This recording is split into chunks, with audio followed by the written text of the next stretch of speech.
তীব্র গরমে বেড়েছে ডায়রিয়া আর ঠান্ডাজনিত জ্বরের প্রাদুর্ভাব। ঢাকা শিশু হাসপাতালে গেল কয়েকদিনে বেড়েছে রোগীর সংখ্যা। আছেন সেখানে আমাদের সহকর্মী মেহেদী হাসান। আমরা সর্বশেষ খবর তার কাছ থেকে জানব।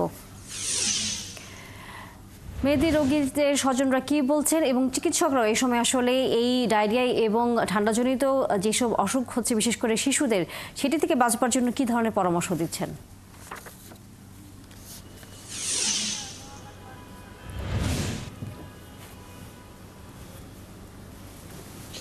তানিয়া, আপনি ঠিকই বলেছেন যে এই মুহূর্তে এই তীব্র তাপদাহে কিন্তু যারা সবচেয়ে বেশি আক্রান্ত হচ্ছে তারা হচ্ছে নবজাতক থেকে 6 বছরের শিশুরা।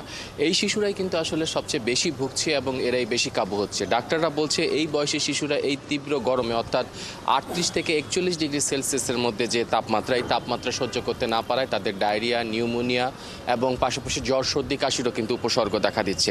এটা হচ্ছে বাংলাদেশ শিশু হাসপাতালের চিত্র। আমি কিছুক্ষণ আগে ICDDRP হাসপাতালে গিয়েছিলাম, সেখানেও কিন্তু আমি দেখেছি যে গেল 7 দিনে, অর্থাৎ আজকে যদি আপনি 7 দিনের পরিসংখ্যানটা আপনাকে বলি, 7 দিনের পরিসংখ্যানে আমরা দেখছি যে 7 দিন আগে যেখানে ICDDRP হাসপাতালে রোগী ছিল 450 থেকে 470, এখন কিন্তু আমি দেখছি এই 7 দিনের ব্যবধানে ICDDRP হাসপাতালে রুগী আছে 572 থেকে 580 জন। এখন 2-1 দিন থেকে গড়ে রুগী ভর্তি হচ্ছে এবং চিকিৎসা করাচ্ছে।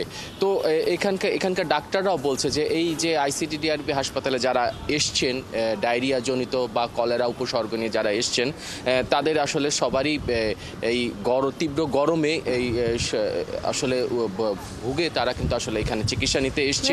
এবং মেহেদী হাসান, অসংখ্য ধন্যবাদ। আপনি নিশ্চয়ই আরো খবর নিয়ে পরবর্তীতে যুক্ত হবেন আমাদের সাথে। দর্শক, সহকর্মী মেহেদী হাসান ছিলেন এতক্ষণ আমাদের সাথে।